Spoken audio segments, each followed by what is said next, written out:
الحمد لله نحمده ونستعينه ونستغفره ونؤمن به ونتوكل عليه ونعوذ بالله من شرور أنفسنا ومن سيئات أعمالنا من يهده الله فلا مضل له ومن يضلل فلا هادي له ونشهد أن لا إله إلا الله وحده لا شريك له ونشهد أن سيدنا سندنا وحبيبنا ومولانا محمدا عبده ورسوله الذي أرسله بالحق بشيرا ونذيرا وداعيا إلى الله بإذنه وسراجا منيرا أما بعد فقد قال الله تعالى في كلامه المجيد والفرقانه الحميد أعوذ بالله من الشيطان الرجيم بسم الله الرحمن الرحيم إن المسلمين والمسلمات والمؤمنين والمؤمنات والقانتين والقانتات والقانتين والقانتات والصادقين والصادقات والصابرين والصابرات والصابرين والصابرات والخاشعين والخاشعات والمتصدقين والمتصدقات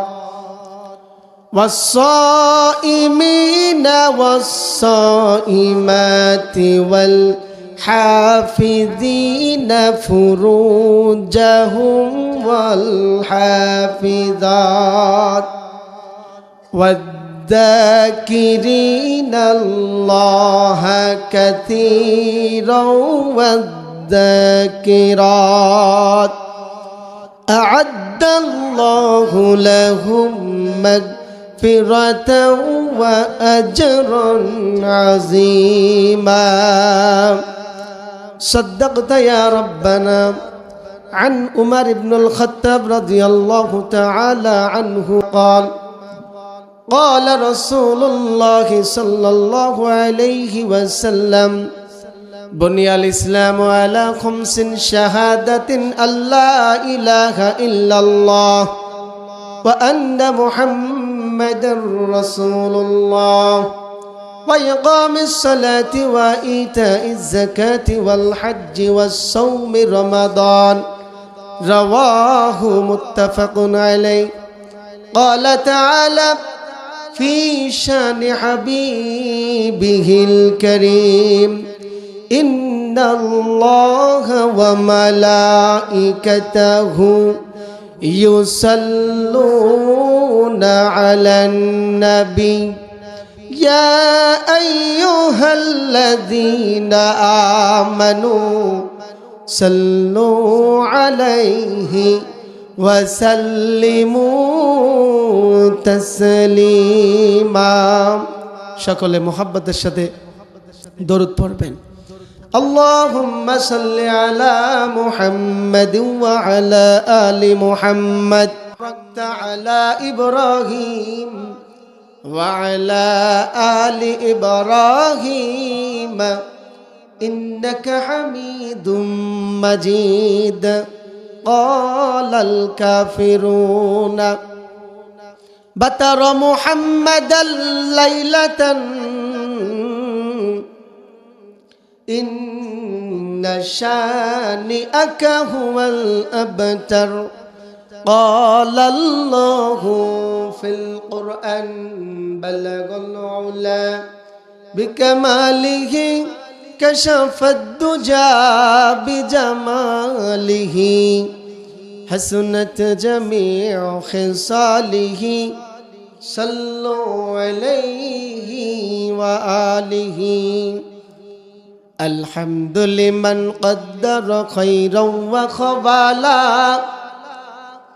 الحمد لمن قدر خيرا وخبالا الشكر لمن صور حسنا وجمالا الحمد لمن قدر خيرا وخبالا شكر لمن صور حسنا وجمالا فرد صمد عن صفة الخلق بريء فرد صمد عن صفة الخلق بريء رب أزلي خلق الخلق كمالا رب أزلي خلق الخلق كمالا شكر لمن صور حسنا وجمالا كلمة بر لا إله إلا الله لا إله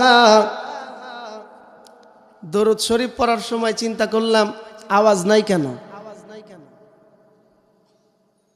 একটা বড় দোয়া এই জন্য আওয়াজ নাই অনেকের মুখস্থ থাকতেও পারে নাও থাকতে পারে কিন্তু যে কালিমাটা এবার আমি পড়লাম এইটা তো অন্তত মুসলমানদের মুখস্থ থাকবার কথা নাকি বলে মুখস্থ আছে আপনাদের জোরে বলেন লা ইলাহা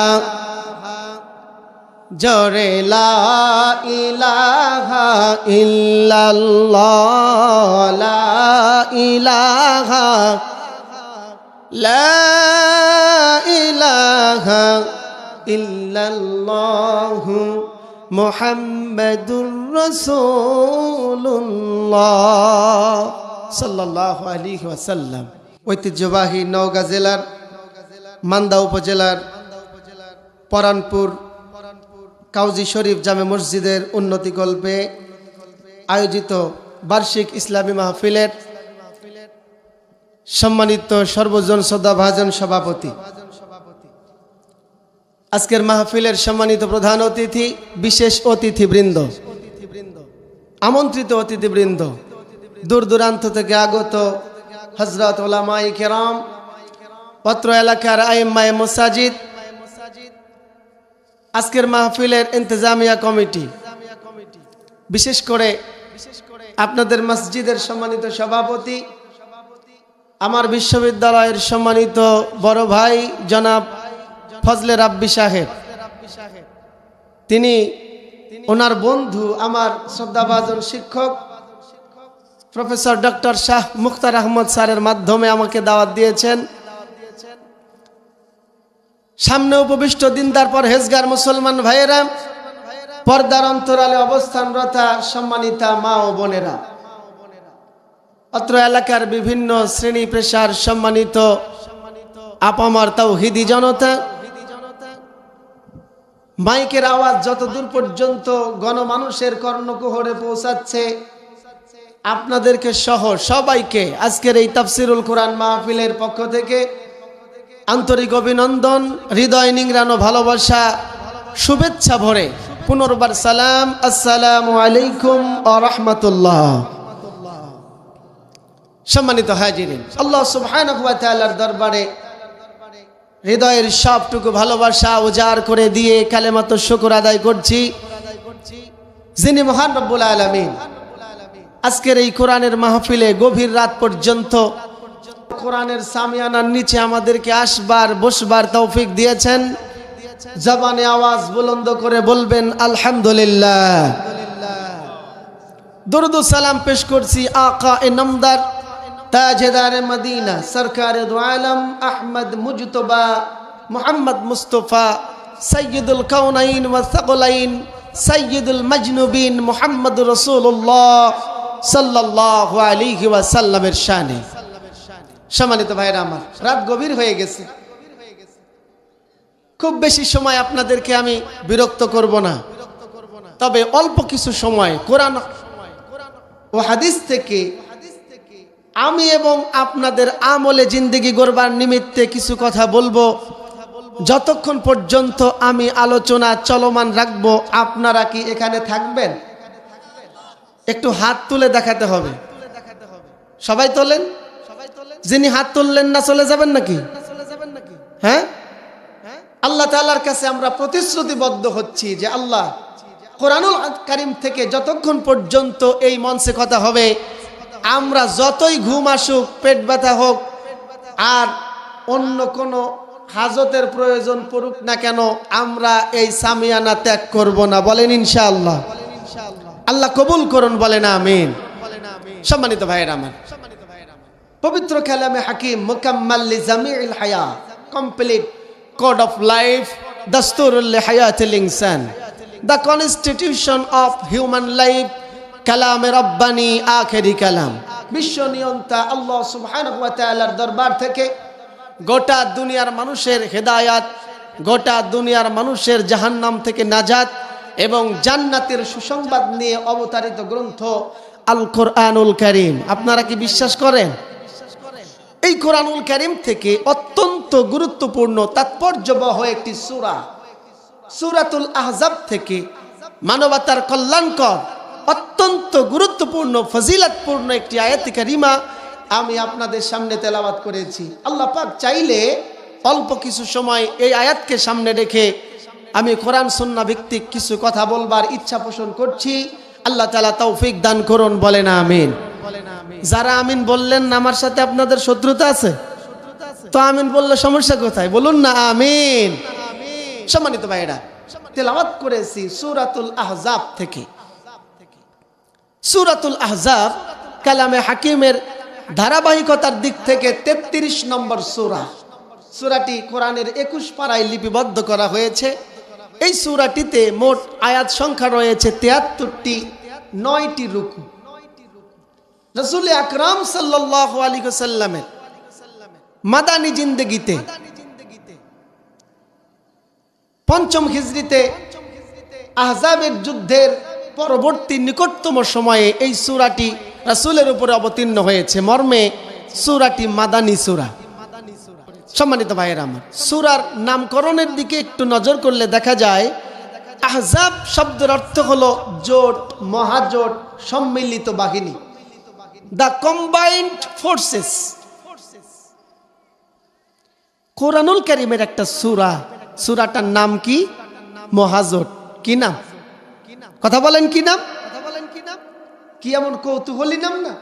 অথচ কোরআনের একটা গুরুত্বপূর্ণ সূরা, এমন নামকরণ কেন করা হলো?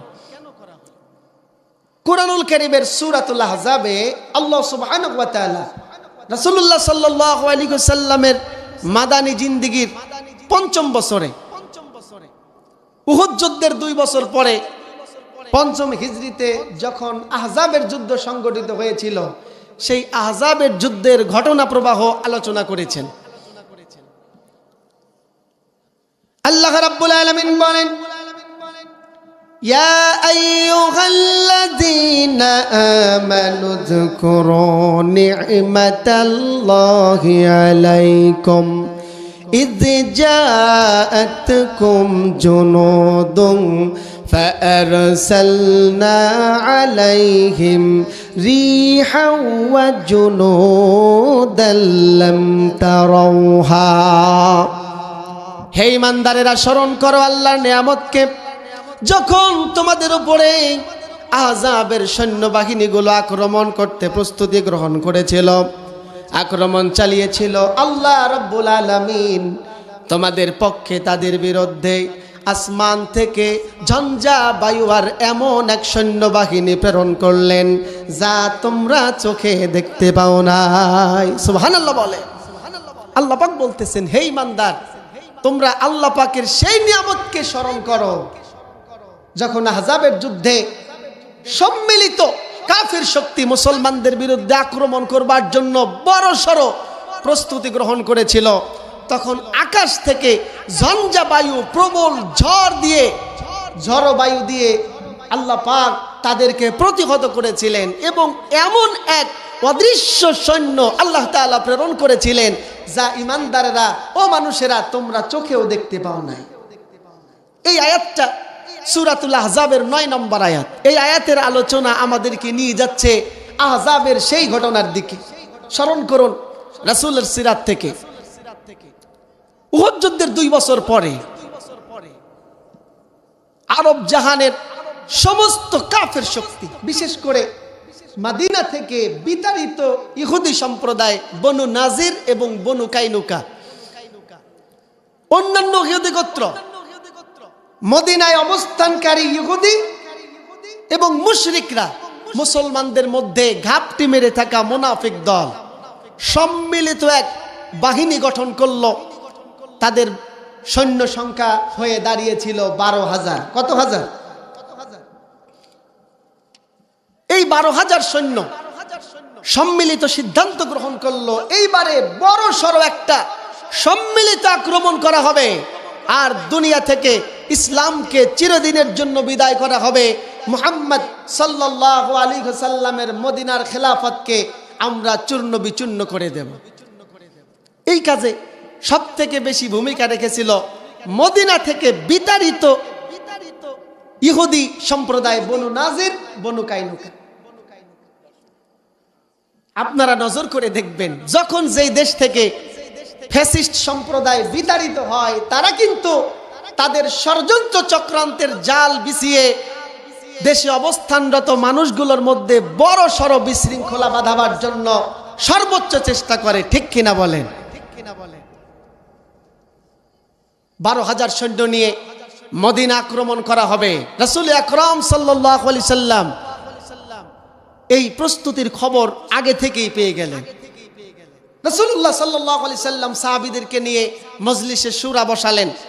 পরামর্শ সভায় হযরত সালমান ফারসি রাদিয়াল্লাহু তাআলা আনহু, তেনার জবান থেকে পরামর্শ আসলো, ইয়া রাসূলুল্লাহ সাল্লাল্লাহু আলাইহি ওয়াসাল্লাম, আমরা মাত্র 3,000 সাহাবী আর তাদের সৈন্য সংখ্যা অনেক, প্রায় 12,000।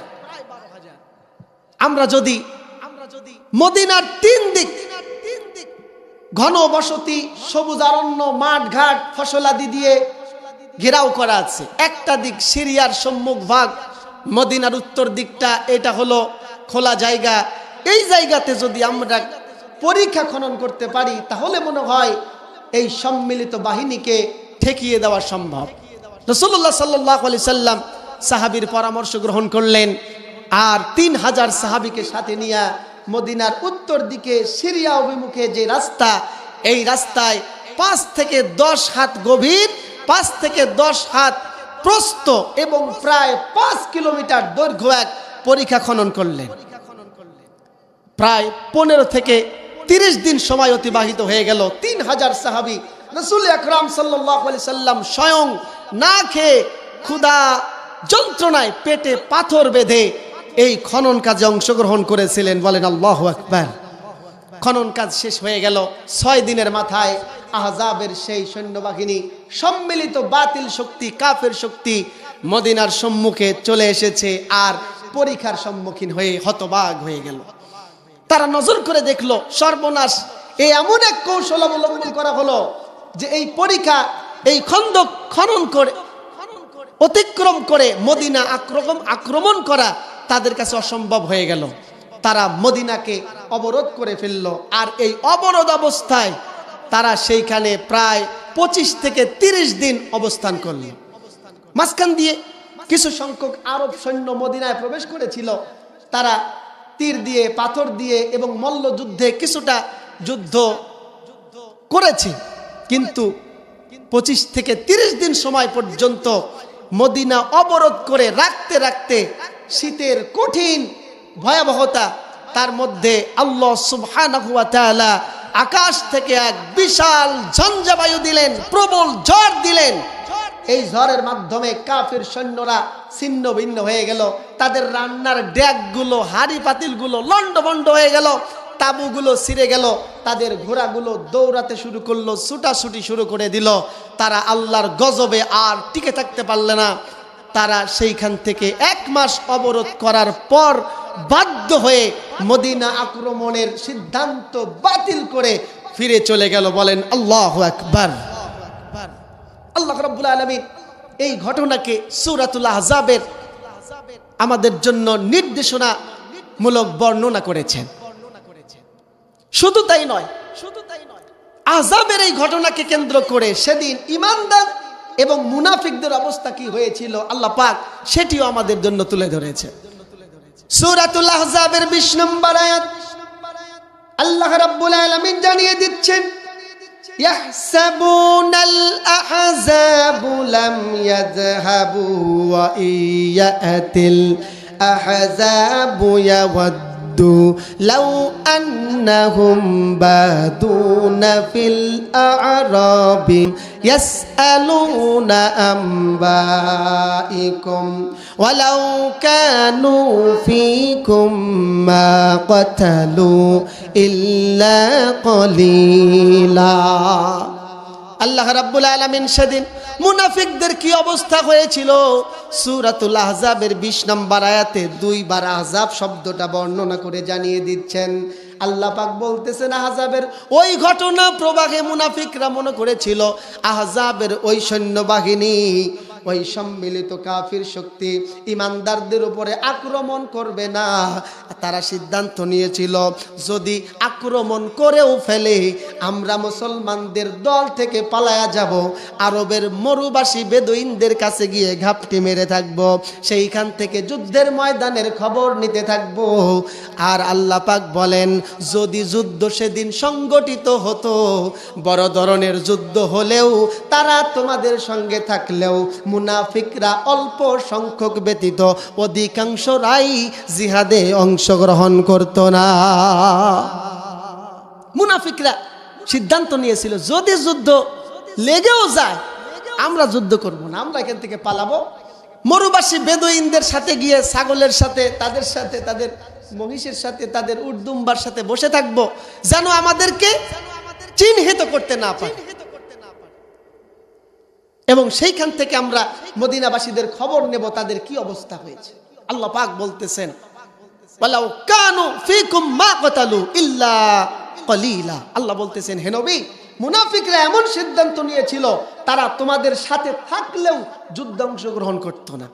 এই আয়াতের ভিতরে 2 বার আহজাব শব্দটা এসেছে এবং সূরাতুল আহজাবের 22 নম্বর আয়াতের ভিতরে আল্লাহ পাক আহজাব শব্দটিকে একবার উল্লেখ করলেন। সেই দিন আহজাবের ঘটনা প্রবাহে ইমানদারদের কি অবস্থা ছিল বর্ণনা করলেন। আল্লাহ রাব্বুল আলামিন বলেন ওয়ালাম্মা রাআল মুমিনুনাল আহজাব ক্বালু হাদা মা ওয়া'আদানাল্লাহু ওয়া রাসূলুহু ওয়া সাদাকাল্লাহু ওয়া রাসূলুহু ওয়া মা যাদাহুম ইল্লা ঈমানাও ওয়া তাসলীমা। আল্লাহু আকবার বলেন।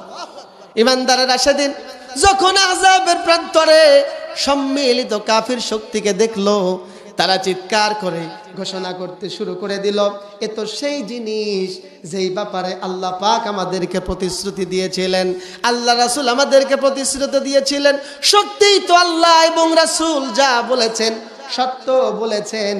তারা দৃঢ় ঈমান নিয়ে আহজাবের ওই সম্মিলিত কাফির বাহিনীকে মোকাবেলা করবার জন্য দৃঢ় প্রতিজ্ঞাবদ্ধ ছিল। আল্লাহ পাক বলেন ওমা যাদাহুম ইল্লা ঈমানাও ওয়া তাসলীমা। সেই দিনের এই ভয়াবহ দৃশ্যটা ইমানদারদের ঈমানকে এবং তাদের আত্মসমর্পণকে আরো অনেক গুণে বৃদ্ধি করে দিয়েছিল। বলেন সুবহানাল্লাহ। এই ঘটনাগুলো সূরাতুল আহজাবে আলোচনা হওয়ার কারণেই এই সূরাটির নামকরণ করা হলো সূরাতুল আহজাব।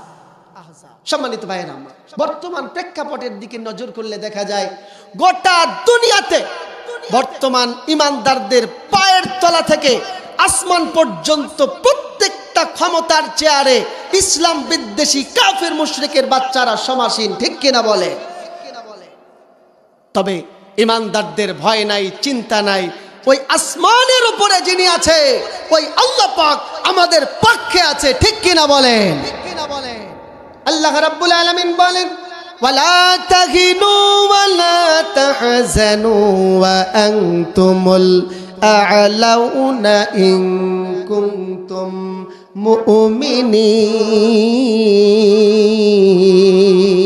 আল্লাহু আকবার। আল্লাহ পাক বলেন, গোটা দুনিয়ার কাফির মুশরিকের বাচ্চারা, গোটা দুনিয়ার ইসলাম বিদ্বেষী ষড়যন্ত্র তোমাদেরকে পাকড়াও করবার জন্য সম্মিলিত বাহিনী গঠন করেছে। ইমানদারেরা ভয় নাই, ভয় নাই, কোনো চিন্তা নাই, তোমরাই বিজয় অর্জন করবে, তোমাদেরকে আমি আল্লাহ বিজয় দেব যদি তোমরা পাক্কা ইমানদার হও। ইমানদারদের বাতিলের বিরুদ্ধে যুদ্ধে টিকে থাকবার ব্যাপারে বস্তুগত সরঞ্জামাদির দরকার আছে, না হলে চলবে না। বস্তুগত অস্ত্র শস্ত্র শক্তি সামর্থ্য দরকার আছে, কিন্তু এগুলোর উপরেই ইমানদাররা নির্ভর করবে না। বেশি প্রয়োজন হলো ইমানদারের ঈমানি শক্তি। যদি ইমানদার সংখ্যালঘু হয়েও গোটা দুনিয়ার সংখ্যাগরিষ্ঠ কাফের মুশরিকদের বিরুদ্ধে দ্বিধাহীন চিত্তে দৃঢ়তা অবলম্বন করে ময়দানে টিকে থাকতে পারে, বিজয় দেওয়ার মালিক আওয়াজ করে বলেন কে? হায় হায়, আল্লাহর নামটা এত আসতে বলতেছেন। এটা তো যুদ্ধের ময়দান না, মাহফিলের সামিয়ানা। এখানে তো কেউ আপনাকে আক্রমণ করবে না। আওয়াজ করে বলেন, বিজয় দানকারী যিনি, তিনি কে? আল্লাহ রাব্বুল আলামিন বলেন, ইউরিদুনা লিয়ুতফিউ নূরাল্লাহি বিআফওয়াহিহিম ওয়াল্লাহু মুতিম্মু নূরিহি ওয়ালাউ কারিহাল কাফিরুন। আল্লাহ পাক বলতেছেন, গোটা দুনিয়ার কাফের মুশরিকের বাচ্চারা মনে করেছে মুখের ফুৎকার দিলেই, একটা রাসায়নিক বোমা মারলেই গোটা দুনিয়ার ইসলাম ধ্বংস হয়ে যাবে। কিন্তু না না না, আমি আল্লাহ আমার দ্বীনের আলোকে গোটা দুনিয়াব্যাপী প্রজ্বলিত করব, মানে বিজয় দান করব। তাতে কাফের মুশরিকরা পছন্দ করুক আর না করুক। আল্লাহু আকবার। তারা মনে করেছে আমাদের কাছে অ্যাটম বোমা আছে, রাসায়নিক অস্ত্র শস্ত্র আছে, মুসলমানদের কিচ্ছু নাই। 1971 বাঙালি ছিল কাঁচামারা লাঠিয়াল, আর 2024 খালি রক্ত ছাড়া আমাদের কোনো শক্তি ছিল না। কিন্তু শক্তি আমাদের ঈমান। কথা বলেন ঠিক কি ঠিক না? আল্লাহ রাব্বুল আলামিন বলেন, ওয়ালিল্লাহি জুনুদুস সামাওয়াতি ওয়াল আরদ ওয়া কানাল্লাহু আজিজান হাকিমা। আল্লাহ পাক ইমানদারদেরকে তাদেরকে পরিপূর্ণ ভরসা দিয়ে বলতেছেন, ও ইমানদারেরা, ভয় নাই, চিন্তার কোনো কারণ নাই। ওয়ালিল্লাহি জুনুদুস সামাওয়াতি ওয়াল আরদ, এই আসমানে এই জমিনে যা কিছু আছে, দুনিয়ার সব সৃষ্টি বস্তুই হলো আমি আল্লাহ পাকের সৈন্য। বলেন আল্লাহু আকবার। আহজাবের যুদ্ধ সৈন্য ছিল কে? ঝড়ো বায়ু, ঠিক কি ঠিক না? এক ঝঞ্ঝা বায়ুতেই কাফের মুশরিকরা নাস্তানাবুদ হয়ে গেছে। দেখেন নাই, রাসূল আকরাম সাল্লাল্লাহু আলাইহি সাল্লাম যখন হিজরতের পথে ঘর থেকে বেরিয়ে যাচ্ছেন, কাফির মুশরিকদের 12 জন প্রশিক্ষিত সন্ত্রাস তাকে হত্যা করবার জন্য, সন্ত্রাসীরা হত্যা করবার জন্য সশস্ত্র প্রস্তুতি। কিন্তু আল্লাহ রাসূল এক মুষ্টি বালিকণা হাতে নিলেন। এই এক মুষ্টি বালিকণাকে অস্ত্র বানাইয়া আল্লাহ পাক নবীজিকে নিরাপদে পার করেছেন, ঠিক কি ঠিক না? ফেরাউনকে ধ্বংস করবার জন্য রাসায়নিক অস্ত্র লাগে নাই, আধুনিক জামানার কোন প্রযুক্তি ব্যবহার করা লাগে নাই। লোহিত সাগরের পানিকেই আল্লাহ পাক ফেরাউনের চেলা চামুন্দাদের জন্য অস্ত্র বানায়া তাদেরকে শেষ করে দিয়েছে, ঠিক কিনা বলেন? নমরুদকে হত্যা করবার জন্য কিচ্ছু লাগে নাই, কোন অস্ত্র শস্ত্র লাঠিয়াল বাহিনী দরকার পড়ে নাই। একটা মাত্র ল্যাংরা মশা তার কান দিয়ে তার ভিতরে মগজের মধ্যে ঢুকে গেল। পিএসের জুতার বাড়ি খাইতে খাইতে দুনিয়া থেকে বিদায় হয়েছে নমরুদ, ঠিক কিনা বলে? আল্লাহ রাব্বুল আলামিন বলেন, বান্দারা ও আধুনিক জামানার ইমানদারেরা, ইমানকে যদি শক্ত করতে পারো, মজবুত করতে পারো, গোটা দুনিয়ার সমস্ত রাসায়নিক অস্ত্র শস্ত্র তোমাদের কাছে পরাজয় বরণ করবে। কেননা গোটা দুনিয়ার সমস্ত সৃষ্টি হলো আমি আল্লাহর সৈন্য। ইন্না বাতুশা রাব্বিকা লাশাদীদ। আল্লাহ যখন পাকড়াও করবে, গোটা দুনিয়া এই কঠিন পাকড়াও থেকে তোমাকে বাঁচাতে পারবে পারবে না। ওয়া কানাল্লাহু আজিজান হাকীমা। আল্লাহ বলতেছেন আল্লাহ হচ্ছে মহা পরাক্রমশালী, প্রজ্ঞাময়। এই আয়াতাংশের নির্দেশনা হলো এই রকম যে তোমরা তোমাদের মেধা যোগ্যতায়, তোমাদের জ্ঞান বিজ্ঞানের পাওয়ারে যেই সমস্ত অস্ত্র শস্ত্র তৈরি করেছো, আল্লাহ তোমাদের এগুলোর কাছে ব্যর্থ হবে না। কারণ ওয়া কানাল্লাহু আজিজান হাকীমা, তিনি যেমন পরাক্রমশালী, তিনি তেমন প্রজ্ঞাময়, হিকমতওয়ালা মহাবিজ্ঞানী। গোটা দুনিয়ার জ্ঞান বিজ্ঞানের মূলাধার হচ্ছেন আল্লাহ। আল্লাহ চাইলে তোমাদের সমস্ত রাসায়নিক অস্ত্র শস্ত্র গোলা বারুদ সমস্ত প্রযুক্তিকে মুহূর্তের ভিতরেই তার অভিনব কোনো একটা নির্দেশের মাধ্যমে চূর্ণ বিচূর্ণ করে দিতে পারে। ঠিক কিনা বলেন? সুতরাং ভয় নাই, চিন্তার কোনো কারণ নাই। গোটা দুনিয়া ছেয়ে গেছে কাফির মুশরিকদের জুলুম নির্যাতনার, হত্যা ষড়যন্ত্রের আগ্রাসনে। ইমানদারদেরকে ইমানকে মজবুত করে ময়দানে টিকে থাকতে হবে। বিজয় দেওয়ার মালিক আওয়াজ করে বলুন কে? সম্মানিত ভাইরা, তেলাওয়াত করেছি সূরাতুল আহজাবের 35 নম্বর আয়াত। আসুন আমার আলোচনার আয়াতে আল্লাহ সুবহানাহু ওয়া তাআলা আমাদেরকে কি দিক নির্দেশনা দিচ্ছেন। এই আয়াতে কারিমাটি একটি ছোট্ট শানে নুজুল রয়েছে। তিরমিজি শরীফের বর্ণনা এসেছে, আল্লামা ইবনে কাসির রাহিমাহুল্লাহ তাফসিরে ইবনে কাসিরে বর্ণনা করেছেন, নবীজির প্রিয় সহধর্মিনী উম্মাহাতুল মুমিনিন হযরত উম্মে সালামা রাদিয়াল্লাহু তাআলা আনহুমা, তিনি একদিন রাসূল আকরাম সাল্লাল্লাহু আলাইহি ওয়াসাল্লামকে জিজ্ঞাসা করতেছেন, ইয়া রাসূলুল্লাহি সাল্লাল্লাহু আলাইহি ওয়াসাল্লাম, পবিত্র কোরআনুল কারীমে যত বিধিবিধান বর্ণনা করা হয়েছে সব জায়গায় অধিকাংশ ক্ষেত্রে পুরুষদেরকে সম্বোধন করা হয়েছে, আমাদেরকে সম্বোধন করা হয়নি কেন? প্রশ্নটা বুঝতে পেরেছেন? নবীজির স্ত্রী প্রশ্ন করতেছেন। সেই সময়কার মহিলা সাহাবীদের অনেকের মনে এই প্রশ্নটা ছিল যে কোরআনুল কারীমে আল্লাহ পাক অধিকাংশ জায়গায় পুরুষদেরকে সম্বোধন করে করে ডেকে ডেকে বিধান নাজিল করেছেন, মহিলাদেরকে সেই পরিমাণ ডাকেননি কেন? এটা হলো মহিলাদের প্রশ্ন। এই সময় আল্লাহ সুবহানাহু ওয়া তাআলা নবীজির উপরে সূরাতুল আহজাবের 35 নম্বর আয়াতে কারিমা নাজিল করলেন, যেই আয়াতের মাধ্যমে আল্লাহ সুবহানাহু ওয়া তাআলা গোটা দুনিয়াব্যাপী ঘোষণা জারি করে দিলেন যে গোটা দুনিয়ার মুসলমান নারী এবং পুরুষ তাদেরকে সম্বোধন করা কম হলেও সমস্যা নাই, তাদের ঈমান, নারী এবং পুরুষের ঈমান, ইবাদত এবং ইবাদতের পুরস্কারের ক্ষেত্রে কোন রকম বৈষম্য করা হবে না। বলেন সুবহানাল্লাহ। মহিলাদের মনে প্রশ্ন জেগেছিল যে আমাদেরকে ডাকা হয়নি কেন? তাহলে কি আমাদের জন্য এই বিধানটা নয়? আমরা কি এই বিধানের ফজিলতটা পাবো না? এইরকম বিভিন্ন রকমের সংশয়াপূর্ণ অবস্থায় রাসূলকে প্রশ্ন করলেন। আল্লাহ সুবহানাহু ওয়া তাআলা 35 নম্বর আয়াত সূরাতুল আহজাব, এই 35 নম্বর আয়াত নাজিল করে বিশ্ববাসীকে জানিয়ে দিলেন, মুমিন নারী এবং পুরুষ সকলের মর্যাদা, ঈমানের মর্যাদা, সকল মুমিন নারী এবং পুরুষের ইবাদতের মর্যাদা এবং পুরস্কার আল্লাহ পাকের কাছে সমান। আল্লাহ সুবহানাহু ওয়া তাআলা নারী এবং পুরুষে বিন্দু পরিমাণ বৈষম্য করবেন না। বলেন সুবহানাল্লাহ। এবং আল্লাহ রাব্বুল আলামিন এই আয়াতের ভিতরে ক্ষমাপ্রাপ্ত এবং মহা পুরস্কার প্রাপ্ত মুমিন নারী এবং পুরুষের 10টি গুণ ও বৈশিষ্ট্যের কথা তুলে ধরেছে।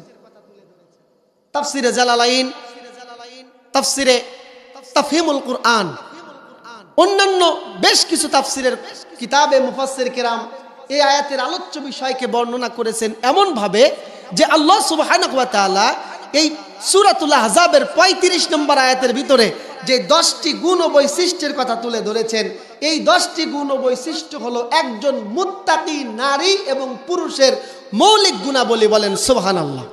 কোরআনুল কারীমে মুত্তাকি নারী পুরুষের 30 থেকে 40টি বৈশিষ্ট্যের কথা বলা হয়েছে, জায়গায় জায়গায় রিপিটও হয়েছে। হাদিস শরীফে প্রায় 20টি গুণ বৈশিষ্ট্যের কথা বলা হয়েছে, হাদিস এবং কোরআনের বৈশিষ্ট্যগুলোর মধ্যে রিপিট হয়েছে। সেগুলো থেকে বাছাই করে স্বয়ং আল্লাহ সুবহানাহু ওয়া তাআলা মুফাসসিরে কেরাম বলেন যে ইমানদার মুত্তাকি নারী এবং পুরুষের মৌলিক 10টি গুণ বৈশিষ্ট্যের কথা তুলে ধরেছেন। এই 10টি গুণ বৈশিষ্ট্য যদি একজন নারী এবং পুরুষের মধ্যে থাকে, সেই ব্যক্তি হলো প্রকৃত পূর্ণাঙ্গ মুত্তাকি। আল্লাহ সুবহানাহু ওয়া তাআলা আয়াতের শেষে এই 10টি গুণ বৈশিষ্ট্যের অধিকারী নারী এবং পুরুষদের জন্য মহা পুরস্কার জান্নাত আর তাদের জিন্দেগীর সমস্ত গুনাহের ক্ষমার ঘোষণা দিয়েছেন, বলেন সুবহানাল্লাহ। আল্লাহ রাব্বুল আলামিন বলেন, ইন্নাল মুসলিমিনা ওয়াল মুসলিমাত, ক্ষমাপ্রাপ্ত মহা পুরস্কার জান্নাত প্রাপ্ত মুত্তাকি বান্দিদের প্রথম নম্বর গুণ ও বৈশিষ্ট্য হলো তারা হবে মুসলমান নারী এবং মুসলমান পুরুষ। আমরা মুসলমান না অন্য ধর্মী? কথা বলেন। আল্লাহ রাব্বুল আলামিন কোরআনুল কারীমের মধ্যে সুন্দর ঘোষণা দিয়েছেন, ইয়া আইয়ুহাল্লাযীনা আমানুত্তাকুল্লাহা হাক্কা তুকাতিহি ওয়া লা তামুতুন্না ইল্লা ওয়া আনতুম মুসলিমুন। আল্লাহু আকবার। আল্লাহ পাক বলেন, হে ঈমানদারেরা, আল্লাহকে ভয় করো যথাযথভাবে, আর তোমরা মুসলমান না হয়ে মৃত্যুবরণ করো না। আল্লাহ আমাদেরকে মুসলমান হওয়ার নির্দেশ দিচ্ছে। মুসলিম শব্দটি সিলমুন ধাতু থেকে এসেছে। সিলমুন শব্দের অর্থ হলো আত্মসমর্পণ। সিলমুন থেকে এসেছে ইসলাম। ইসলাম শব্দের অর্থ হলো আত্মসমর্পণ করা। ইসলাম কি? ইসলাম হচ্ছে আমাদের জীবন বিধান। আল্লাহ রাব্বুল আলামিন বলেন, ইন্নাদ-দীনা ইনদাল্লাহিল ইসলাম, আল্লাহর নিকট গ্রহণযোগ্য একমাত্র জীবন বিধান, তার নাম হলো ইসলাম। আর ইসলাম যারা গ্রহণ করেছে, ইসলামকে আল্লাহ প্রদত্ত এই দিনকে যারা নিজের জীবন পরিচালনার একমাত্র সংবিধান হিসাবে গ্রহণ করেছে, তাদেরকে বলা হয় মুসলিম। তারা হলো মুসলমান। মুসলমান হচ্ছে ফার্সি শব্দ, মুসলিম হলো আরবি। আমরা কি ইসলামকে আমার জীবনের সংবিধান হিসাবে মেনে নিতে পেরেছি? হ্যাঁ, কেউ পারেন নাই? হ্যাঁ বলেন, পেরেছেন না পারেন না? কিছুটা তো করতে পারতেছি নাকি? আমি হতাশ করলেও আমার আলোচনায় আপনারা হতাশ হবেন না, কারণ কিছুটা হলেও তো ইসলাম মেনে চলেন নাকি? বলে রমজান মাসে এক জায়গায় সেমিনারে আলোচনা করতে গিয়ে বললাম, ইয়া আইয়ুহাল্লাযীনা আমানু কুতিবা আলাইকুমুস সিয়াম, হে ঈমানদারেরা, তোমাদের উপর রোজা ফরজ। আল্লাহ কোনো বেঈমানের উপরে রোজা ফরজ করে নাই। কর্তৃপক্ষের মধ্য থেকে একজন দায়িত্বশীল পারসন সাইডে গিয়ে বলতেছে, হুজুর আপনি তো বললেন ঈমানদারদের জন্য রোজা ফরজ, আমাদের জন্য তো তাহলে ফরজ না। তার মানে চিন্তা করে দেখেন, ঈমানদার কতটুকু ঈমান থাকলে নিজেকে ঈমানদার সাব্যস্ত করতেও রাজি থাকে না, ঠিক কিনা বলে? সম্মানিত ভাইরা আমার, হাদিসে জিবরিলে রাসূল বলতেছেন ইসলাম কি জিনিস। বুনিয়াল ইসলামু আলা খামসিন শাহাদাতিন আল্লা ইলাহা ইল্লাল্লাহ ওয়া আন্না মুহাম্মাদার রাসূলুল্লাহ ওয়া ইকামিস সালাতি ওয়া ইতাইজ যাকাতি ওয়াল হজ্জি ওয়াস সাওমি রমাদান। রাসূল ইসলামের একটা বেসিক সীমারেখা দিয়ে দিলেন। ইসলাম হলো, ইসলামের ভিত্তি হলো ঈমান, ইসলামের ভিত্তি হলো কালেমা, নামাজ, রোজা, হজ এবং যাকাত। রাসূল বলতেছেন the basic principles of Islam, ঈমান, নামাজ, রোজা, হজ, যাকাত। এই পাঁচটার সাথে আমরা আছি না নাই? আছি না নাই? তাহলে বোঝা যায় মোটামুটি ইসলামের সাথে আমরা আছি। এছাড়া কি ইসলামের আর কোনো বিধিবিধান নাই? আছে না নাই? মুসলমানের পরিচয় হলো যারা নিজেদের জীবন বিধান হিসাবে ইসলামকে মেনে নিতে পেরেছে। আর ইসলামের যে 5টা ফাউন্ডেশন আছে, 5টা ভিত্তি আছে, শুধুমাত্র এই 5টাও যারা গ্রহণ করতে পেরেছে তারাও মুসলমানের একটা স্তরের মধ্যে আছে না নাই? আল্লাহর নবী বলেন, আল মুসলিমু মান সালিমাল মুসলিমুনা মিন লিসানিহি ওয়া ইয়াদি। মুসলমান হলো ওই ব্যক্তি যার হাত ও জবান থেকে অপর মুসলমান নিরাপদ। মুসলমানের পরিচয় দিচ্ছে রাসূলুল্লাহ।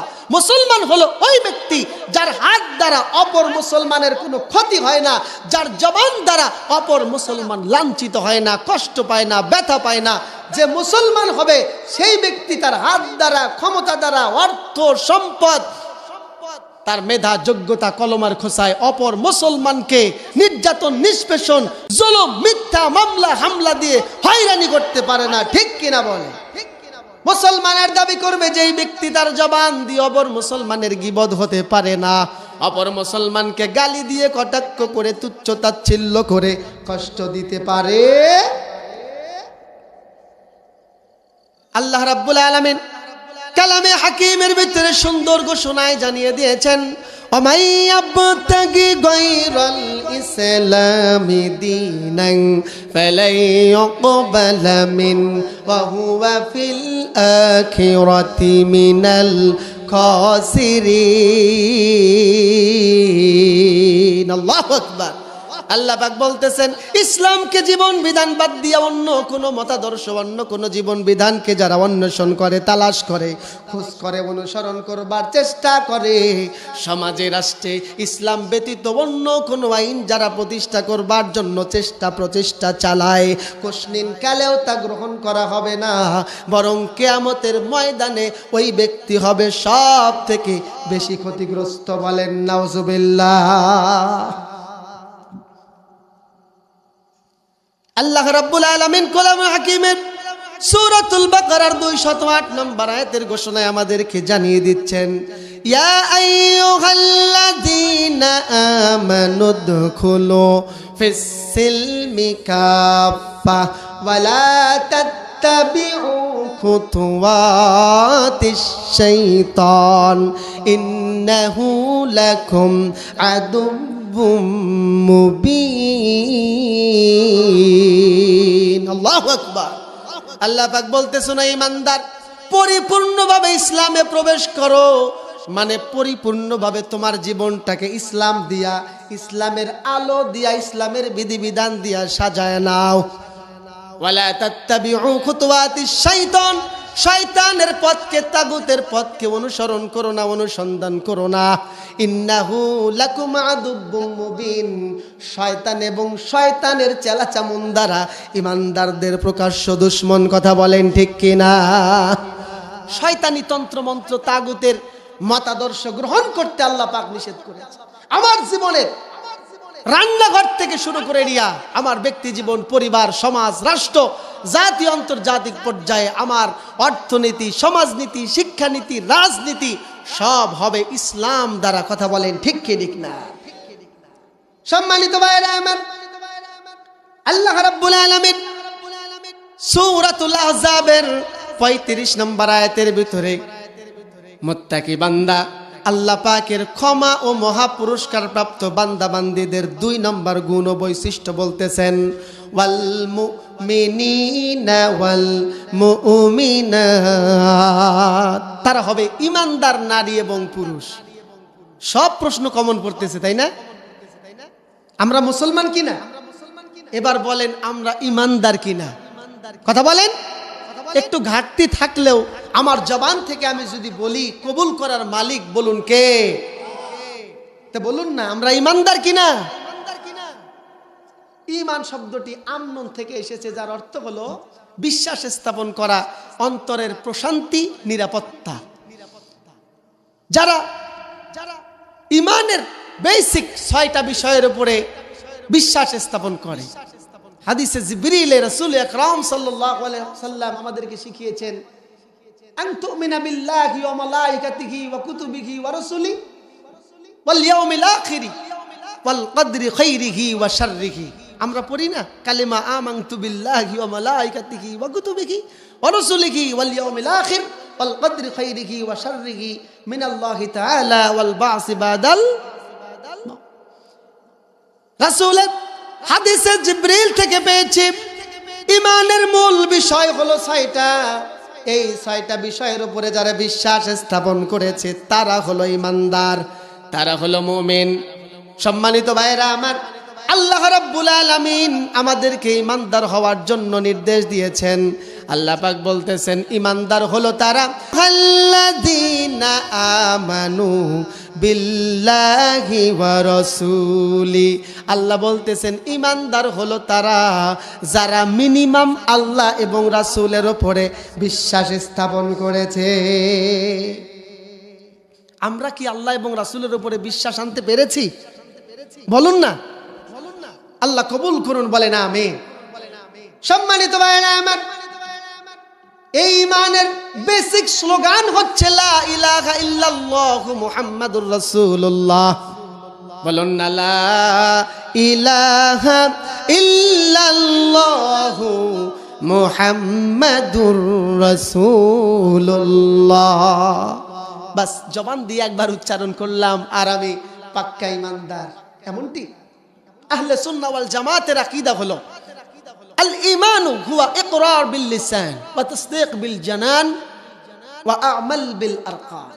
আহলে সুন্নাহ ওয়াল জামাতের মত হচ্ছে ঈমান হচ্ছে পূর্ণাঙ্গ মুমিন হচ্ছে ওই ব্যক্তি যেই ব্যক্তি এই কালিমাকে জবানে বুলন্দ আওয়াজে স্বীকার করে নিয়েছে, অন্তরে দৃঢ়ভাবে বিশ্বাস স্থাপন করেছে আর আমলে জিন্দেগি গড়বার জন্য এই কালিমাকে তারা বাস্তবায়ন করেছে। বলেন সুবহানাল্লাহ। কালিমা যেমন বলেছি লা ইলাহা ইল্লাল্লাহ, আল্লাহ ছাড়া কোনো ইলাহ নাই, কোনো মাবুদ নাই, কারো দাসত্ব গোলামি তাবেদারির ধারধারি না, একমাত্র দাসত্ব হবে। আওয়াজ করে বলেন কার? অন্তরে বিশ্বাস থাকবে, কোন রকমের ভয় ভীতি, কোন রকমের ষড়যন্ত্র চক্রান্ত দেখে আমরা ভয় পাবো না, ঈমান হারা হব না, অন্তরে দৃঢ় বিশ্বাস থাকবে। শুধু তাই নয়, লা ইলাহা ইল্লাল্লাহ, আল্লাহ ছাড়া কোনো মাবুদ নাই, কোনো ইলাহ নাই, কোনো মুনিব নাই, গোটা দুনিয়ার সমস্ত দাসত্বের মালিক হচ্ছেন আল্লাহ। ইমানদারের কাজ হবে আমাল বিল আরকান, তার কাজের মাধ্যমে এইটার প্রমাণ দেওয়া। কেমনে প্রমাণ দিবেন? এটার প্রমাণ হলো নামাজ, যাকাত, রোজা, হজ, ফরজ ইবাদতগুলো, জিহাদ, সাদাকা, পর্দা, পুশিদা, আমল আখলাকে উত্তমতা গ্রহণ করা, ইসলামের যাবতীয় বিধিবিধানকে আমার কাজের মাধ্যমে বাস্তবায়ন করা। এই 3টা রূপ সমন্বয় হলে সেই ব্যক্তি হলো পাক্কা ঈমানদার। আমরা চেষ্টা করি তো ইনশাআল্লাহ। আল্লাহ রাসূল বলেন লা ইউমিনু আহাদুকুম হাত্তা ইয়াকুনা হাব্বা ইলাইহি মিন ওয়ালিদিহি ওয়া ওয়ালাদিহি ওয়ান নাসি আজমাইন। ও উম্মতের দল, তোমরা প্রকৃত ঈমানদার, প্রকৃত মুমিন ততক্ষণ হতে পারবে না যতক্ষণ না তোমার পিতা মাতা, সন্তান সন্ততি, দুনিয়ার সব মানুষের থেকে আমি রাসূলকে বেশি ভালোবাসতে পারবে না। প্রিয় ভাইরা আমার, বন্ধুরা আমার, ঈমানের বৈশিষ্ট্য আল্লাহ রাব্বুল আলামিন বলতেছেন আফাতু মিনুনা বিবাদিল কিতাবি ওয়া তাকফুরুনা বিবাদ ফামা জাযাউ মান ইয়াফআলু যালিকা মিনকুম ইল্লা খিzyun ফিল হায়াতিদ দুনিয়া। আল্লাহ রাব্বুল আলামিন বলেন, তোমরা যদি আমার কিতাবের কিছু অংশের উপরে ঈমান আনো, কিছু অংশের উপরে ঈমান না আনো, এমন যদি হয় তোমাদের ঈমানের অবস্থা, তাহলে দুনিয়াতে তোমাদের জন্য আছে লাঞ্ছনা আর আখিরাতে তোমার জন্য রয়েছে আসাদুল আযাব, কঠিন শাস্তি। সুতরাং ঈমানদারের পরিপূর্ণ মুমিনের বৈশিষ্ট্য হলো কিতাবের সব বিধিবিধানকে সে মেনে নেবে। সুলসুল আব্দুল হলে চলবে না। শুধু মিলাদ খাওয়া এই বিষয়ে আমি ঈমান এনেছি, আমার যেখানে জুলুম নাই, নির্যাতন নাই, যেখানে আমার জান মালের ক্ষতি নাই, ভয় ভীতি নাই, আমার জন্য কোনো রিস্ক নাই, খালি সুবিধা সুবিধা, সেই জায়গায় ঈমান আনলাম, সুবিধাবাদ জিন্দাবাদ। আর যেখানে বাতিলের জুলুম নির্যাতনের সম্ভাবনা আছে সেই জায়গায় আমি ইচ্ছা করেই চিল্লাই চলে গেলাম। এইরকম ঈমানদারদের প্রকৃত মুমিন বলা হয় না। তাই বলে চিল্লাই গেলাম বলতে তাবলীগের ভাইদেরকে আমি কটাক্ষ করলাম না। চিল্লার কাজ, তাবলীগের কাজ যারা করছেন, ইসলামের বেসিক রুট লেভেলে গুরুত্বপূর্ণ দাওয়াতি কাজ তারা করতেছেন, আমরা এগুলোকেও সমর্থন জানাই, কোনো সমস্যা নাই। তবে ঈমান হতে হবে এমন, শুধু সুবিধাগুলো নয়, আমার উপরে জুলুম নির্যাতন অসুবিধা যাই আসুক না কেন, ঈমানদার পরিপূর্ণভাবে আল্লাহর সমস্ত বিধিবিধানের উপরে ঈমান আনবে। সম্মানিত ভাইরা, ঈমান ও ইসলাম দুইটা অনেকটা একে অপরের পরিপূরক। যেই ব্যক্তি ঈমানদার নয় সে মুসলিম হতে পারে না, যেই ব্যক্তি মুসলিম নয়, ইসলাম গ্রহণ করে নাই, সে ঈমানদারও হতে পারে না। প্রকৃত মুমিন হওয়ার জন্য মুসলমান হওয়া জরুরি, আবার প্রকৃত মুসলিম হওয়ার জন্য মুমিন হওয়াও জরুরি। সম্মানিত ভাইরা আমার, প্রকৃত ঈমানদারের ব্যাপারে আল্লাহর হাবিব সাল্লাল্লাহু আলাইহি ওয়াসাল্লাম বলতেছেন, যাকাতুল ঈমানি মান রাদিয়া বিল্লাহি রাব্বা ওয়া বিল ইসলামি দীনা ওয়া বি মুহাম্মাদির রাসূলা। ঈমানের প্রকৃত স্বাদ আস্বাদন করতে পেরেছে ওই ব্যক্তি, অর্থাৎ প্রকৃত ঈমানদার হলো ওই ব্যক্তি যিনি আল্লাহকে নিজের রব মেনেছে, ইসলামকে নিজের জীবন বিধান হিসাবে গ্রহণ করে নিয়েছে, রাসূলকে রাসূল হিসাবে মেনে নিয়ে সন্তুষ্ট থাকতে পেরেছে, ওই ব্যক্তি হলো পাক্কা ঈমানদার। আচ্ছা আপনারা বলেন তো, আমরা ঈমানদার হতে পেরে, আল্লাহকে রব হিসাবে পেয়ে, ইসলামকে আমাদের জীবন বিধান হিসাবে পেয়ে, মুহাম্মদ রাসূলুল্লাহ রাহমাতাল লিল আলামিন নবীজিকে আমাদের নেতা হিসাবে পেয়ে খুশি না বেজার? সবাই খুশি। তাহলে ঈমানদারদের মুখে দাড়ি থাকে না কেন? রাসূলের একটা দাইমি সুন্নাহ কেন থাকে না? কেন আমার যুবক ভাইদের চুলে মেসি রোনালদোর কাট? কেন আমার মা বোনেরা পর্দা করে না, পুশিদা করে না? আমার মা বোনেরা কেন আয়েশা, খাদিজা, মারিয়ামদের মতো হতে পারতেছে না?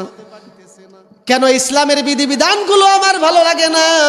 কেন আমার রাসূলের নির্দেশগুলো আমার ভালো লাগে না? যদি আমি সন্তুষ্ট থাকতাম, আমার রাসূলের চরিত্র আমার মধ্যে দেখা যেত। কথা বলেন ঠিক কি ঠিক না? সম্মানিত ভাইরা আমার, মহাপুরস্কার প্রাপ্ত মুত্তাকি, প্রকৃত মুত্তাকি বান্দাদের 3 নম্বর গুণ ও বৈশিষ্ট্যের ব্যাপারে আল্লাহ পাক সূরাতুল আহজাবের 35 নম্বর আয়াতের ভিতরে বলতেছেন, ওয়াল কানিতিনা ওয়াল কানিতাত। তারা হলো অনুগত নারী এবং পুরুষ, বিনয়ী অনুগত নারী এবং পুরুষ। কুনুত শব্দটি তোয়াত এর সাথে কিছুটা সমার্থক হলেও তোয়াত আর কুনুতের মধ্যে পার্থক্য হলো, কুনুত হচ্ছে অন্তর থেকে বিনয় এবং ভক্তি সহকারে আল্লাহর বিধানকে মেনে নেওয়া, আর তোয়াত হচ্ছে পরিপূর্ণভাবে আল্লাহর সমস্ত বিধিবিধানের আনুগত্যের মাধ্যমে বাহ্যিক আমলে বাস্তবায়ন করা। আল্লাহ রাব্বুল আলামিন বলেন, আতিউল্লাহা ওয়া রাসূলাহু ওয়ালা তুবতিলু আমালাকুম। আল্লাহ পাক বলতেছেন, ও আমার বান্দারা, তোমরা আমি আল্লাহর আনুগত্য করো, রাসূলের আনুগত্য করো, তোমাদের আমল সমূহে বরবাদ করে দিও না। আতিউল্লাহ ওয়া আতিউর রাসূল ওয়ালা তুবতিলু আমালাকুম। আল্লাহর আনুগত্য করো, রাসূলের আনুগত্য করো, আমলকে বরবাদ করো না। তার মানে হলো আল্লাহ এবং রাসূলের আনুগত্য বাদ দিলে তোমার সমস্ত আমলগুলো বরবাদ হয়ে যাবে, নষ্ট হয়ে যাবে। ঠিক কিনা বলে?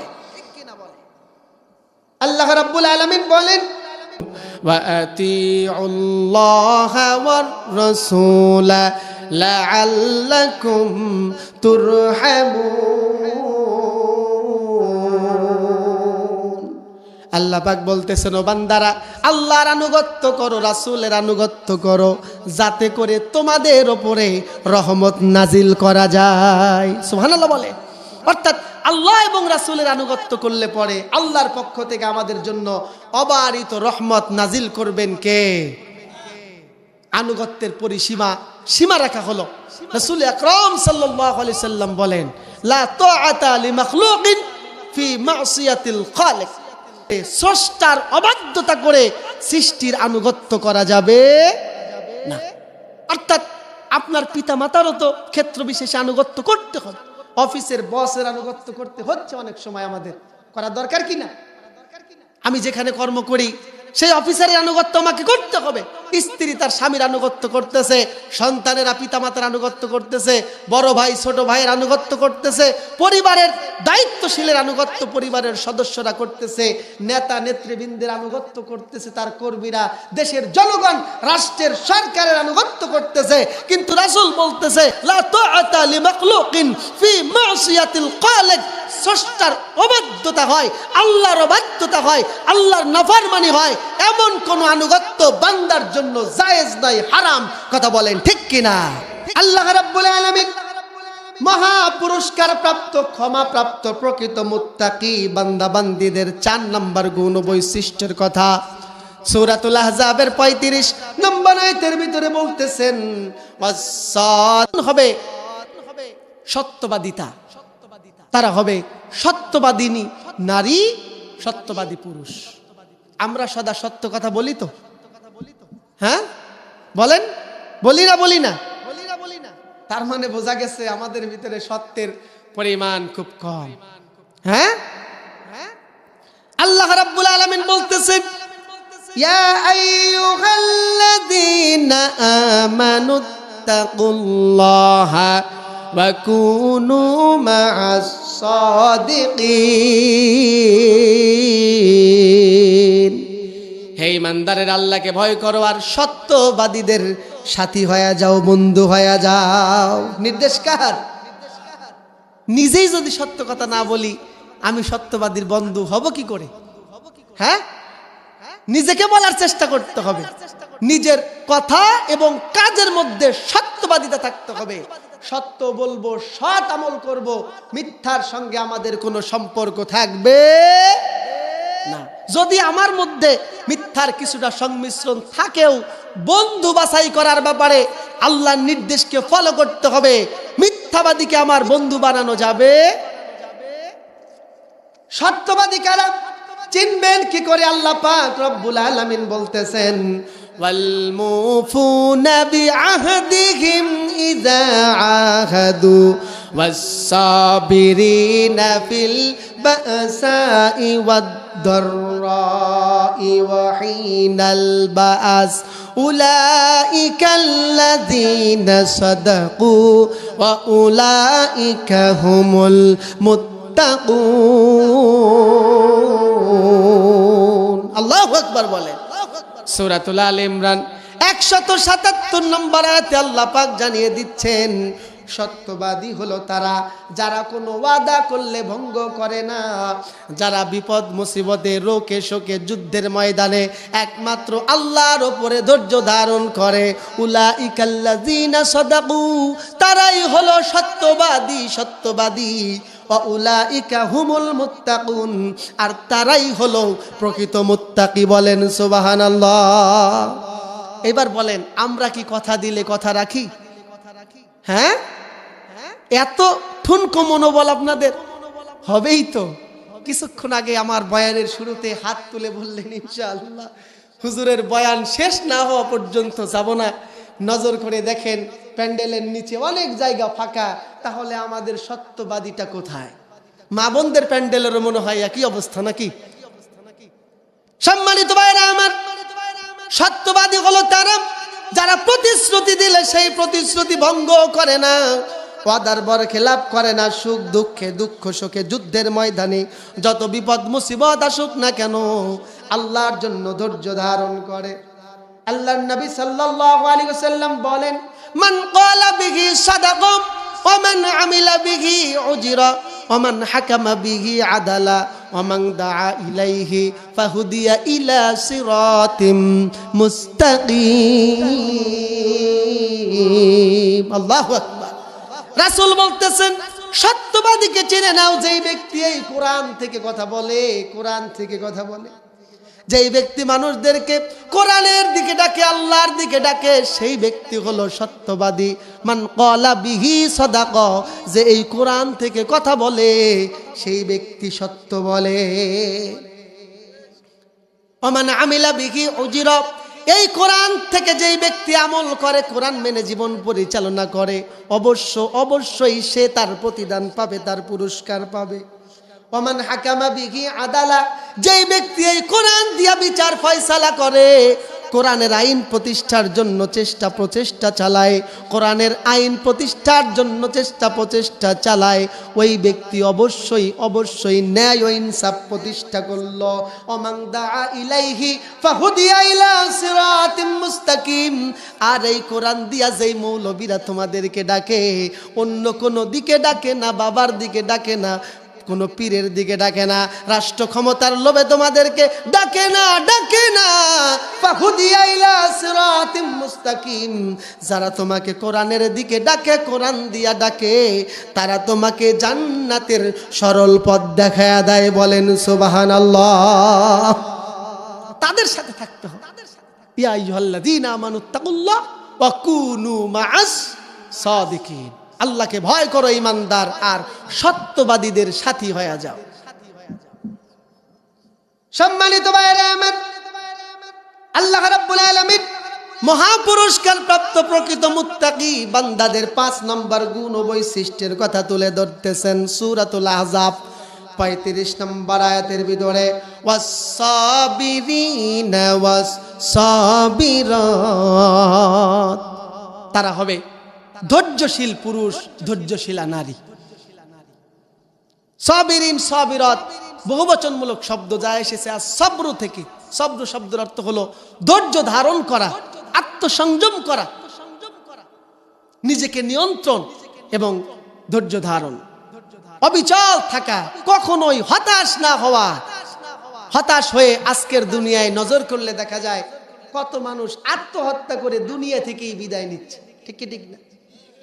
পরীক্ষায় অংশগ্রহণ করেছে, রেজাল্টের আগেই স্টুডেন্ট ভয়ে মাতাল, আল্লাহ ফেল করি না পাশ করি, পাশ করলেও বোর্ড স্ট্যান্ড হবে কিনা, গোল্ডেন এ প্লাস হবে কিনা, তার আগেই হতাশায় ফার্স্ট টাঙ্গায় মারা গেছে। এমন আছে না নাই? ভালোবাসায় ছ্যাঁকা খাইছে, প্রেম ব্রেকআপ হয়ে গেছে। এরে পাগলা, আর কি মহিলা, আর কি নারী পৃথিবীতে নাই? আর কি যুবক নাই? তোমাকে কেন ফার্স্ট টাঙ্গিয়ে বিষ খেয়ে আত্মহত্যা করতে হবে? ইমানদারদের চরিত্রে এই রকম হতাশা থাকতে পারে না। ইমানদাররা হবে, ইমানদার নারী এবং পুরুষ হবে ধৈর্যশীল। আল্লাহ রাব্বুল আলামিন বলতেছেন, ইয়া আইয়ুহাল্লাযীনা আমানু ইসতাঈনু বিস-সাবরি ওয়াস-সালাহ ইন্নাল্লাহা মা'আস সাবিরিন। আল্লাহ পাক বলতেছেন, ও ঈমানদারেরা, পৃথিবীর যে কোনো বিপদ আপদে হতাশার সময় তোমরা ধৈর্য এবং সালাতের মাধ্যমে আল্লাহর কাছে সাহায্য চাও। নিশ্চয়ই ধৈর্যশীলদের সঙ্গে রয়েছেন কে? আরে আল্লাহর নামটা জোরে বলেন, কে আছে? আল্লাহ রাব্বুল আলামিন বলেন, ওয়ালা নাবলুওয়ান্নাকুম বিশাইইম মিনাল খাউফি ওয়াল জু'i ওয়া নাকসিম মিনাল আমওয়ালি ওয়াল আনফুসি ওয়াত থামারাতি ওয়া বাশশিরিস সাবিরিন। আল্লাহু আকবার। আল্লাহ পাক বলতেছেন, ও বান্দারা, ক্ষুধা, অনশন, ভয় ভীতি, জানমালের ক্ষতি দিয়ে আমি তোমাদেরকে পরীক্ষা করতে চাই। ওয়াবাশশিরিস সাবিরিন, ক্ষুধা, অনশন, ভয় ভীতি, জানমালের ক্ষতির সময় যারা ধৈর্য ধারণ করে তাদেরকে হে নবী আপনি সুসংবাদ দিয়া দেন। সুবহানাল্লাহ বলেন। আল্লাহ বলতেছে, ক্ষুধা, অনশন, অভাব, অনটন, ভয় ভীতি, জানমালের ক্ষতি দিয়ে আমি তোমাদেরকে পরীক্ষা করতে চাই। ইমানদারের কাজ হলো ওই সময় ধৈর্য ধারণ করতে হবে, হতাশ হওয়া যাবে। একটা ফসল নষ্ট হয়ে গেছে, আল্লাহ তাআলা আরেকটা ফসলে বারাকা দিবেন, ঠিক কিনা? একটা বিপদে আপনি পড়েছেন, আল্লাহ পাক আরেকটা বিপদ থেকে বাঁচাবেন। শর্ত হলো ইস্তাঈনু বিস-সাবরি ওয়াস-সালাহ হতাশ হওয়া যাবে না। ইমানদার নারী ও পুরুষ সালাত এবং ধৈর্যের মাধ্যমে সাহায্য চাইতে হবে কার? এই ধৈর্য কি শুধু দুঃখ কষ্টের সময় আর বিজয়ের সময় আনন্দের সময় ধৈর্যের দরকার নাই? আত্মসংযমের দরকার নাই? দুঃখ কষ্টে জুলুম নির্যাতনে আমরা ধৈর্য ধারণ করলাম, আর যখনই ক্ষমতা হাতে আসলো আমরাই মাজলুম থেকে জালেমে পরিণত হলাম। এটা ইমানদারের বৈশিষ্ট্য হতে পারে। দুঃখের সময় যেমন ধৈর্য ধারণ করতে হবে, আত্মসংযম করতে হবে, আত্মনিয়ন্ত্রণ করতে হবে, আপনার বিজয়ের সময় আনন্দের সময় পাগলা ড্যান্স মারলে চলবে না, জুলুম নির্যাতন চালালে গণহারে হত্যার নির্বিকারে মিথ্যা মামলার গ্রেফতার করলে চলবে না, বরং বিজয়ের পরেও ধৈর্য ধারণ করতে হবে। ঠিক কিনা বলে?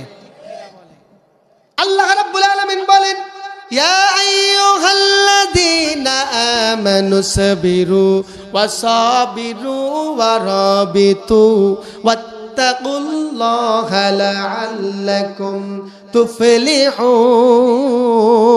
তুফলিহুন। আল্লাহু আকবার। আল্লাহ পাক বলেন, ইমানদারেরা ধৈর্য ধারণ করো, আল্লাহর জন্য প্রহরী হিসাবে তোমরা দাঁড়ায়া যাও, আর আল্লাহকে ভয় করো, নিশ্চয়ই তোমাদের ওয়াত্তাকুল্লাহা লাআল্লাকুম তুফলিহুন, আল্লাহকে ভয় করো যাতে তোমরা সফল হতে পারো।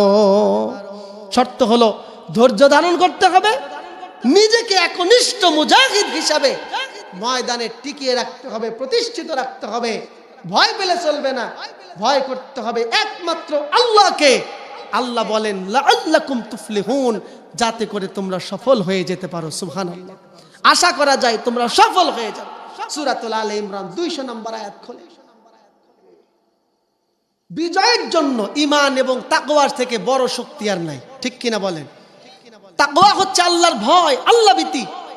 যেই ব্যক্তির ভিতরে আল্লাহর ভয়, আল্লাহ ভীতি অর্জিত হয়, এই ব্যক্তির থেকে গোটা দুনিয়ার সমস্ত ভয় দূর হয়ে যায়। ঠিক কিনা বলে? সম্মানিত ভাইরা আমার, সফল ক্ষমাপ্রাপ্ত মহাপুরস্কার প্রাপ্ত মুত্তাকি বান্দাবান্দীদের 6 নম্বর গুণ ও বৈশিষ্ট্যের কথা আল্লাহ পাক বলেন, ওয়াল খাশিঈনা ওয়াল খাশিআত। তারা হবে বিনয়ী পুরুষ এবং নারী। তাদের ভিতরে থাকবে বিনয়, তারা অহংকারী হবে না, তারা দাম্ভিক হবে না। হ্যাঁ, তারা নরম স্বভাবের মানুষ হবে। আল্লাহর নবী সাল্লাল্লাহু আলাইহি ওয়াসাল্লাম বলেন, মাল্লাম ইয়ারহাম সাগীরানা ওয়ালা ইউআক্কির কাবীরানা ফালাইসা মিন্না। আমার উম্মতের মধ্যে যারা ছোটদেরকে স্নেহ করে না আর বড়দেরকে সম্মান করে না, তারা আমার উম্মত হতে পারে না। নাউজুবিল্লাহ বলে। আপনার ছোট, তাই বলে তাকে দূর দূর সাই করবেন, অহংকার করবেন, তুচ্ছ তাচ্ছিল্য করবেন, কটাক্ষ করবেন, ইনসাল্ট করবেন না। এটা ঈমানের চরিত্র, মুমিনের চরিত্র হতে পারে। তাকে স্নেহর মাধ্যমে বুঝিয়ে শুনিয়ে আপনাকে পরিচালনা করতে হবে। আপনি ছোট মানুষ, যোগ্যতা বেশি, তাই বলে মুরব্বীদেরকে যাচ্ছে তাই করবেন। আপনার অফিসে মুরব্বীরা আছে, আপনি তুই তুকারি করতেছেন, যা তা আচরণ করতেছেন না। ইমানদারের বৈশিষ্ট্যে এইরকম দাম্ভিকতা, এইরকম অহংকার থাকতে পারে।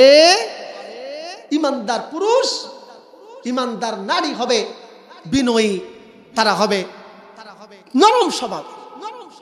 আল্লাহর নবী সাল্লাল্লাহু আলাইহি ওয়াসাল্লাম বলেছেন, আনতা আবুদাল্লাহা কাআন্নাকা তারাহু ফাইল্লাম তাকুন তারাহু ফাইন্নাহু ইয়ারাকা। ও আমার উম্মতের দল, তুমি আল্লাহর ইবাদতে এমন ভাবে শামিল হয়ে যাও যেন তুমি আল্লাহকে দেখতেছো, আল্লাহ তোমার সামনে হাজির। তুমি যদি আল্লাহকে নাও দেখতে পাও, মনে রেখো আল্লাহ তোমাকে দেখতেছেন। কথা বলেন ঠিক কিনা? হ্যাঁ, এখানে আনতা আবুদা দ্বারা সালাতকে বোঝানো হয়েছে, এবং খুশু শব্দটি মূলত সালাতের ক্ষেত্রেই বেশি ব্যবহৃত হয়, আর যাবতীয় ইবাদতের ক্ষেত্রে খুশু হচ্ছে ইহসান। আল্লাহ নবী বলতেছেন, আল্লাহর ইবাদতের ব্যাপারে এমন ভাবে তুমি বিনয়ী চিত্তে দাঁড়ায় যাও যেন তুমি আল্লাহর সামনে দাঁড়িয়েছো, আল্লাহকে তুমি দেখতেছো। তুমি যদি আল্লাহকে না দেখতে পাও, আল্লাহ তোমাকে দেখতেছে।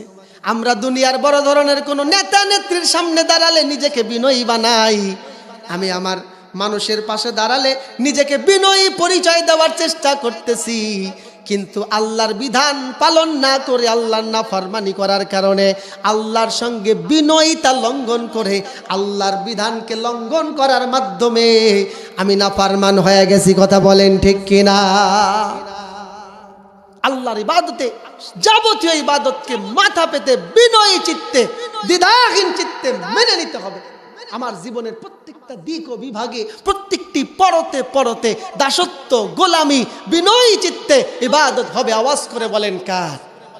ওয়ালা তামশি ফিল আরদি মারহা। আল্লাহ বলতেছে তুমি দম্ভ ভরে জমিনে চলো না। যেমন আল্লাহর আনুগত্য, আল্লাহর দাসত্বে বিনয়ী হতে হবে, তেমনি জমিনে মানবাচরণে মানুষের সঙ্গে চলতে গিয়েও আমাকে বিনয়ী স্বভাব অবলম্বন করতে হবে। এটা হলো ইমানদার, মুত্তাকি, পরহেজগার, আল্লাহর সুসংবাদপ্রাপ্ত ইমানদার নারী এবং পুরুষদের বৈশিষ্ট্য। সম্মানিত ভাইরা আমার, মুত্তাকি মহাপুরস্কার প্রাপ্ত বান্দা বান্দীদের 7 নম্বর গুণ বৈশিষ্ট্যের কথা আমার আল্লাহ রাব্বুল আলামিন বলতেছেন, ওয়াল মুতাসাদ্দিকিনা ওয়াল মুতাসাদ্দিকাত। তাদের গুণ বৈশিষ্ট্য হলো তারা হবে দানশীল পুরুষ, দানশীলা নারী। সুবহানাল্লাহ বলে।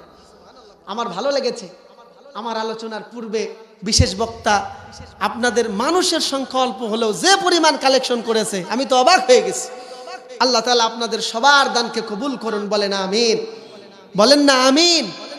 আল্লাহ রাব্বুল আলামিন বলেন, ইয়া আইয়ুহাল্লাযীনা আমানু আনফিকু মিম্মা রাযাকনাকুম মিন ক্বাবলি আইয়া ইয়াউমুল লা বাইউন ফীহি ওয়ালা খুল্লাতু ওয়ালা শাফাআহ। আল্লাহ পাক বলতেছেন, ঈমানদারেরা আমি তোমাদেরকে যেই রিজিক দিয়েছি ওই রিজিক থেকে ততক্ষণ পর্যন্ত ব্যয় করো, ওই দিন আসার পূর্ব পর্যন্ত ব্যয় করতে থাকো, দান করতে থাকো। যেদিন তোমার কোনো সুপারিশ কাজে লাগবে না, যেই দিন তোমার কোনো বন্ধু থাকবে না, যেই দিন তোমার কোনো উপটৌকন গ্রহণ করা হবে না। সেই দিনটা কোন দিন? হ্যাঁ, কিয়ামতের। আমার দুনিয়ার অঢেল সম্পদ, শত শত বিঘা জমি জায়গা, বিরাট বিরাট অট্টালিকা, এগুলো যদি পুঞ্জীভূত করে জমিনে রেখে যায়, কিয়ামতের মাঠে কোনো ফেরেশতাকে ঘুষ দিয়া, হাদিয়া দিয়া, উপটৌকন দিয়া আমি কোনো ফাঁকে ফুকে জান্নাতে ঢোকার সুযোগ থাকবে? কথা বলেন, থাকবে? আল্লাহ হুঁশিয়ার করতেছে, তোমার মৃত্যুর আগে, আখিরাতের জীবনে পদার্পণের আগেই তুমি তোমার সম্পদ থেকে আল্লাহর জন্য ব্যয় করতে থাকো। আর যে করবে না, ওয়াল কাফিরুনা হুমুজ জালিমুন, যিনি এই দানকে অস্বীকার করবে সে হচ্ছে জালেম। সে কি? অনেকে আছে না, কি হবে দান সদকা করে, হুজুরেরাই তো খাবে। এই মাহফিলে টাকা দিয়ে কি হবে? হুজুর যাওয়ার সময় এক বান্ডেল নিয়ে যাও। এ মসজিদে টাকা দিয়ে কি হবে? হুজুরকে এত টাকা বেতন দিচ্ছে, দরকারটা কি?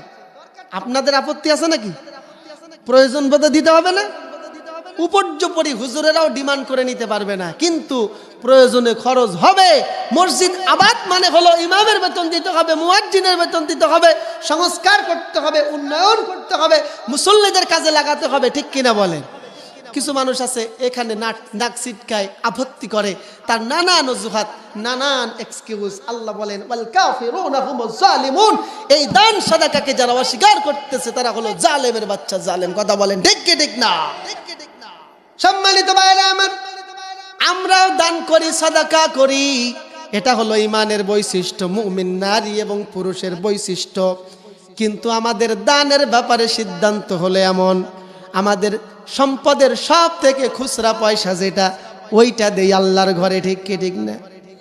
1313 টাকা, 1000 টাকার নোট, এটা থাক, কাজে লাগবে। 300 টাকা, 3টা 100 টাকার নোট থাক, কাজে লাগবে।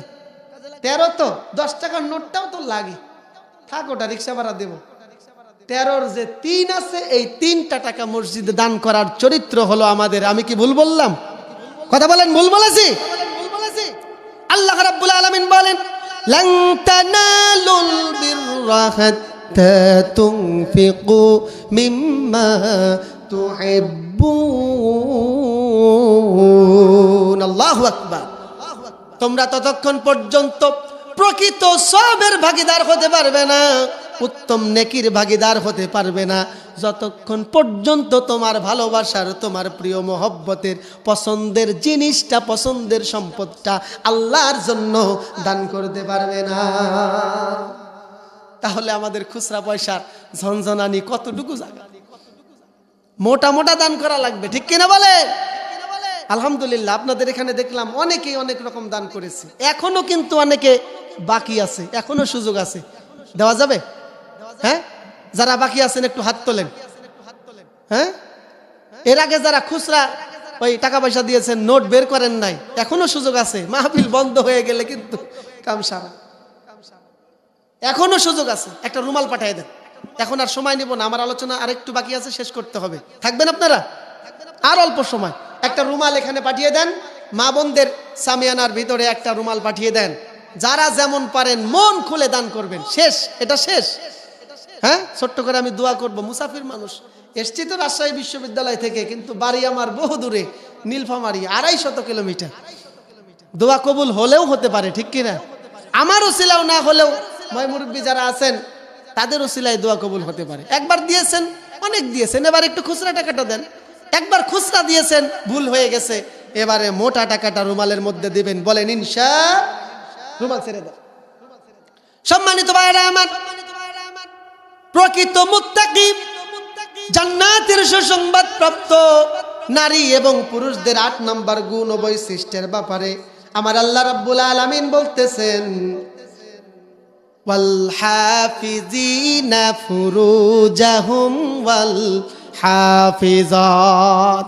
আল্লাহ বলতেছে তাদের গুণ ও বৈশিষ্ট্য হলো তারা হবে চরিত্রের, লজ্জাস্থানের হেফাজতকারী পুরুষ এবং নারী। এইবার কাম সারা। মহিলা মা বোনেরা একটু নজর দেন। আল্লাহ রাব্বুল আলামিন কোরআনুল কারীমের সূরাতুন নূরের ঘোষণায় জানাচ্ছেন, কুল লিল মুমিনিনা ইয়াগুদ্দু মিন আবসারিহিম ওয়া ইয়াহফাযু ফুরুজাহুম। আল্লাহ পাক বলতেছেন, হে নবী, আপনি ইমানদার পুরুষদেরকে জানিয়ে দেন, ইমানদার পুরুষদেরকে ডেকে ডেকে বলে দেন, তারা যেন পরনারী থেকে নিজের চক্ষুকে নিম্নগামী করে আর নিজেদের লজ্জাস্থানকে হেফাজত করে। কারা? মুমিন পুরুষরা। আল্লাহ রাব্বুল আলামিন বলেন, ওয়াকুল লিল মুমিনাতি ইয়াগুদুনা মিন আবসারিহিন্না ওয়া ইয়াহফাযনা ফুরুজাহুন্না। নবী, আপনি মুমিনা নারীদেরকেও জানায় দেন, তারাও যেন পুরুষদের থেকে নিজেদের চক্ষুকে নিম্নগামী করে আর তারাও যেন নিজেদের লজ্জাস্থানের হেফাজত করে। সুতরাং খালি মহিলারা পর্দা করবে বিষয়টা এমন না, পুরুষদের জন্য পর্দা আছে না নাই? পুরুষেরা তো মনে করে যে খালি মহিলারাই পর্দা করবে, পুরুষদের পর্দা নাই। রাস্তা দিয়ে যখন মহিলারা হেঁটে যায়, ফেল ফেল করে আমার ইমানদার ভাইরা তাকায় থাকে, মজা নেয়। আছে না নাই? হ্যাঁ, তবে অশ্লীলতা, জেনা, এই ধরনের কাজগুলো বেশিরভাগ সংগঠিত হয় নারীদের কারণে। আমি কি ভুল বললাম? মা বোনেরা বেজার হয়েন না, আপনাদেরও আছে। আল্লাহ রাব্বুল আলামিন বলেন, ওয়াকরনা ফি বুয়ুতিকুন্না ওয়ালা তাবাররাজনা তাবাররুজাল জাহিলিয়াতিল উলা। আল্লাহ রাব্বুল আলামিন বলতেছেন, ও ইমানদার নারীরা, তোমরা জাহিলি যুগের নারীদের মতো নিজেদের সাজসজ্জা প্রদর্শন করে বেরিও না, তোমরা তোমাদের নিজের গৃহে অবস্থান করো। ঘোষণাটা কার? কথা বলতে হবে কার? কারণ কি? তাদেরকে ঘরে থাকতে বলা হলো কেন? আজকের নারীরা অনেক কষ্টে, দৈন্যে, মন খারাপ করে হুজুরদের অশোনাই বাদ দিতেছে। হ্যাঁ, অশোনাই বাদ দিতেছে। কালি হুজুরেরা বলে মহিলাদেরকে রাস্তায় বের হতে দেওয়া যাবে না, এটা সেটা হ্যান ত্যান, 713। মহিলারা মন খারাপ যে আমাদের কেন স্বাধীনতা নাই। আপনারা বলেন তো, ইসলাম কোথাও নারী এবং পুরুষের ভিতরে অধিকারের বৈষম্য করেছে? নারী এবং পুরুষের অধিকার সমান, তার সমস্ত কাজের অধিকার, ঈমান, আমলের এবং পুরস্কারের ব্যাপারে আল্লাহ কোনো বৈষম্য করবে না। আজকের আমার আলোচনার বিষয় হচ্ছে সেটি, ঠিক কিনা? বরং নারীদেরকে ঘরের ভিতরে, পর্দার ভিতরে রাখার ব্যাপারে আল্লাহ, ইসলাম নারীদের সম্মান, মর্যাদাকে বৃদ্ধি করেছেন। সুবহানাল্লাহ বলেন। আল্লাহর নবী বলেন, আল মারআতু আওরাতুন ফাইজা খরাজাত ইস্তাশরাফাহা শাইতান। নবীজি বললেন, মহিলারা হলো পর্দায় থাকার বস্তু, তারা আবৃত থাকার বস্তু। তারা যখন পর্দাকে উপেক্ষা করে ঘর থেকে বের হয়ে যায়, শয়তান পুরুষদের চোখে তাদেরকে সুন্দর করে দেখায়। নাউজুবিল্লাহ বলেন। বুঝতে পারছেন কি? রাসূল বলতেছে, মহিলারা হলো আবৃত, পর্দার ভিতরে থাকার জিনিস। তারা যখন পর্দাকে উপেক্ষা করে ঘর থেকে বের হয়ে যায়, শয়তান তাদের দেহের ওপরে এমন এক ওয়াসওয়াসা প্রদর্শন করে, নারীকে প্রদর্শন দেয় যে তুমি তোমার সৌন্দর্য দেখাও, হেলে দুলে অন্যরকম ভাবে হাঁটো। আর সাইড থেকে রাস্তায় দাঁড়িয়ে থাকা পুরুষদেরকে বলে, দেখ কি দেখতেছিস, যাই কি ওটার দিকে তাকা। দুইজনকে ওয়াসওয়াসা দিয়া সমাজকে কুলসিত করবার জন্য সব থেকে বড় ষড়যন্ত্র করে শয়তান। কথা বলেন ঠিক কিনা? আমরা এই শয়তানের ফাঁদেই পা দিয়েছি, মা বোনেরাও দিয়েছে, আমরা পুরুষেরাও দিয়েছি। কথা বলেন ঠিক কি ঠিক না?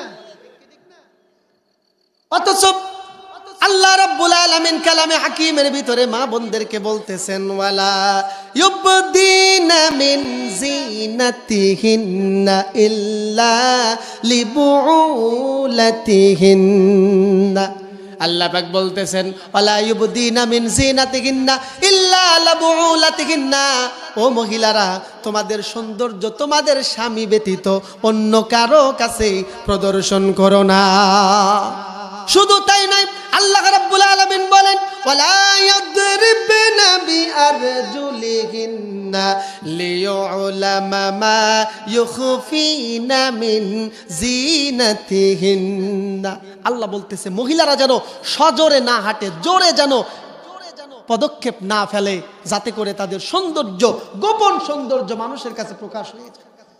জোরে হাঁটলে নারীদের গোপন সৌন্দর্য মানুষের কাছে প্রকাশ হয়ে যাবে। কথাটা বললেন কে?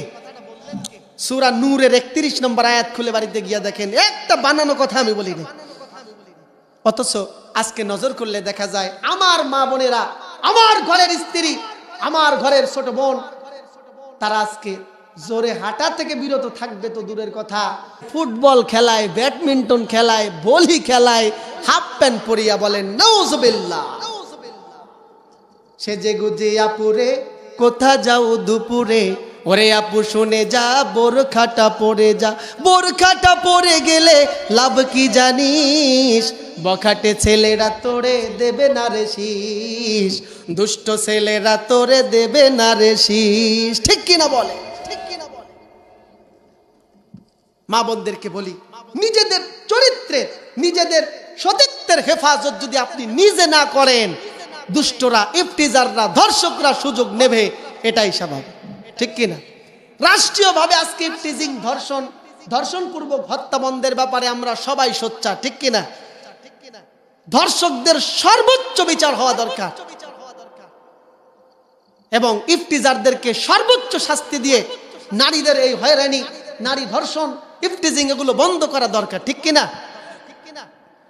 সারা দুনিয়া আজকে নারী নির্যাতন, নারী নিপীড়ন, ইফতিজিং, ধর্ষণ বন্ধের জন্য আইন পাশ করতেছে, নানা রকমের কলা কৌশল করতেছে। আমি বলি, আপনি যদি মোমবাতির এই ফিতার উপরে আগুনটা জ্বালায় দিয়া মোমবাতির পাশে কুলখানি করেন, কোরআন খতম করেন, আর মিলাদ পরে পরে বলেন, আল্লাহ আমি মোমবাতি জ্বালায় দিয়েছি, আল্লাহ আলো হোক, আগুন জ্বলুক, কিন্তু মোমবাতি যেন গলে না। আপনি বলেন তো, মোমবাতি গলা কি বন্ধ হবে? হ্যাঁ, মোমবাতি গলা বন্ধ করতে হলে আপনাকে ওই মোমবাতির আগুনটাকে নিভাই দিতে হবে। গোটা দুনিয়া আজকে ইফতিজিং, ধর্ষণ বন্ধের জন্য সেমিনার, সিম্পোজিয়াম, বক্তব্য করে করে, হুজুরের আওয়াজ করে করে আমরা সচেতন করতেছি। কাজ হবে না।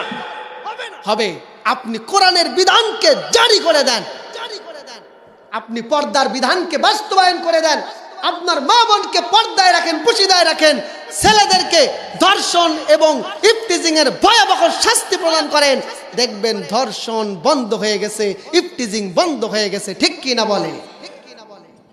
সম্মানিত ভাইরা আমার, আল্লাহ রাব্বুল আলামিন ইমানদার নারী এবং পুরুষ যারা জান্নাতের সুসংবাদ প্রাপ্ত তাদের 9 নাম্বার গুণ ও বৈশিষ্ট্যের কথা বলতেছেন। ওয়াযাকিরিনাল্লাহা কাসীরাও ওয়াযাকিরাত। আল্লাহ বলতেছেন তাদের গুণ ও বৈশিষ্ট্য হবে তারা বেশি বেশি আল্লাহকে স্মরণ করবে। আল্লাহকে অধিক স্মরণকারী নারী এবং পুরুষ। আমরা কি আল্লাহকে স্মরণ করি? আল্লাহ রাব্বুল আলামিন বলেন, ইয়া আইয়ুহাল্লাযীনা আমানু যকুরুল্লাহা যিকরান কাসীরা ওয়াসাব্বিহুহু বুকরাতাও ওয়া আসীলা। আল্লাহ বলেন, হে ইমানদারেরা, তোমরা আল্লাহকে অধিক অধিক পরিমাণে স্মরণ করো। ওয়াসাব্বিহুহু বুকরাতাও ওয়া আসীলা, এবং সকাল সন্ধ্যা আল্লাহর পবিত্রতা ঘোষণা করো। সুবহানাল্লাহ বলেন, বেশি বেশি স্মরণ করো। এই বেশি স্মরণটা কি? আর ওয়াসাব্বিহুহু বুকরাতাও ওয়া আসীলা, এই আয়াতের ব্যাখ্যা অনেক হুজুরেরা করে যে সকালে একবার আল্লাহর পবিত্রতা হবে, সন্ধ্যায় একবার, সারাদিন আর কিছু দরকার নাই, নামাজও লাগবে না, অন্য কোনো ইবাদতও দরকার নাই। কিছু পীর সাহেব তো বলে যে নামাজ পড়বো জীবনে একদিন, আর নামাজ লাগবে না। এরকম ভণ্ড তো এইদিকে নাই, হ্যাঁ আছে। সম্মানিত ভাইরা, আল্লাহকে অধিক পরিমাণ স্মরণ হলো জীবনের প্রত্যেকটি মুহূর্তে, প্রত্যেকটি কাজে, জীবনের প্রত্যেকটি পদক্ষেপে আল্লাহকে স্মরণ করে ইমানদার জীবন যাপন করবে, মুখে এবং অন্তরে। মুখের জিকির হলো লফজে জিকির, সুবহানাল্লাহ, আলহামদুলিল্লাহ বলি না আমরা, বলতেছি সুবহানাল্লাহ, হ্যাঁ, আল্লাহু আকবার। উপরে ওঠার দোয়া, নিচে নামার দোয়া আছে না নাই? আমি ঘুমাতে যাচ্ছি, আল্লাহুম্মা বিসমিকা আমুতু ওয়া আহইয়া, ঘুমালাম, ঘুম থেকে ওঠার সময় আলহামদুলিল্লাহিল্লাযী আহইয়ানা বাদামা আমাতানা ওয়া ইলাইহিন নুশুর।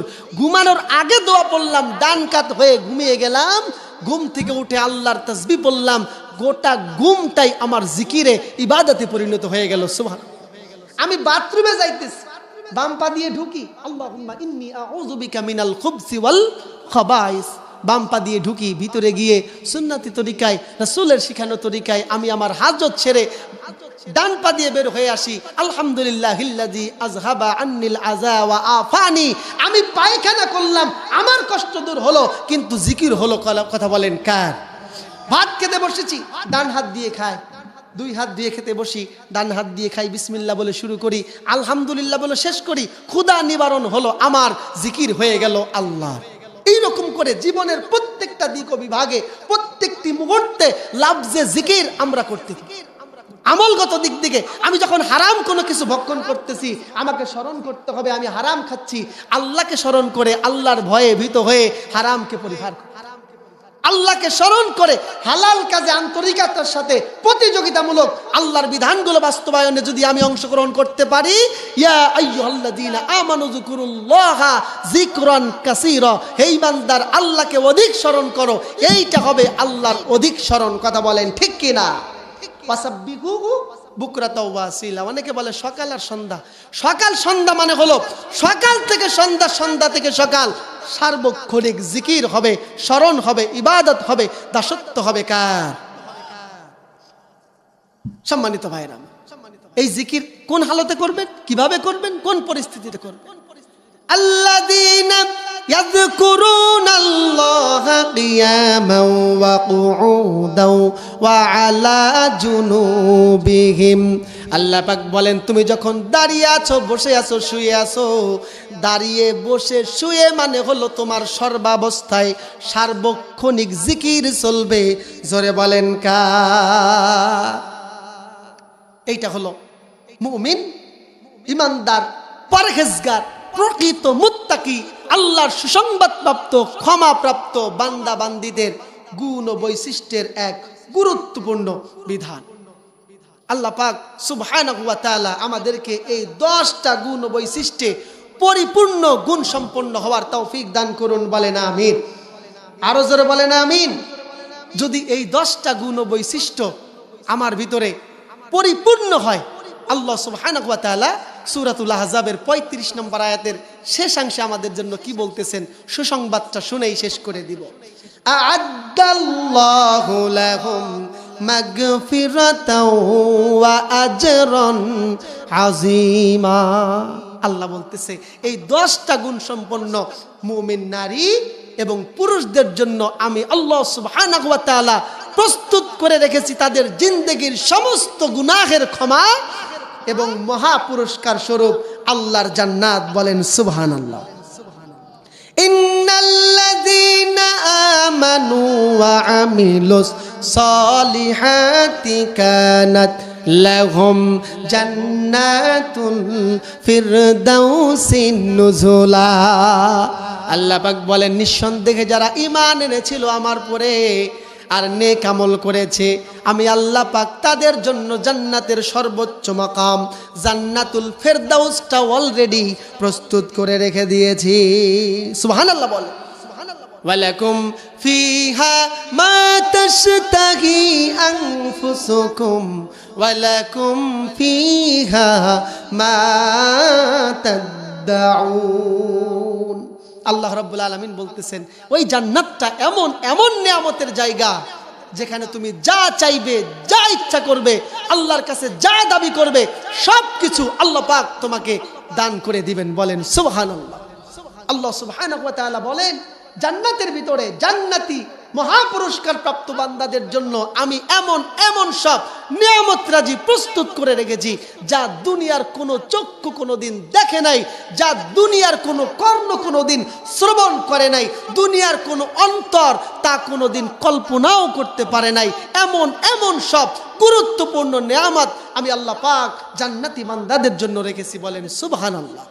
আল্লাহ তাআলা আমাদেরকে ওই জান্নাতের অংশীদার ওই জান্নাতের বসবাসকারী বান্দা হিসাবে কবুল করুন। বলেন আমিন। আওয়াজ করে বলেন আমিন।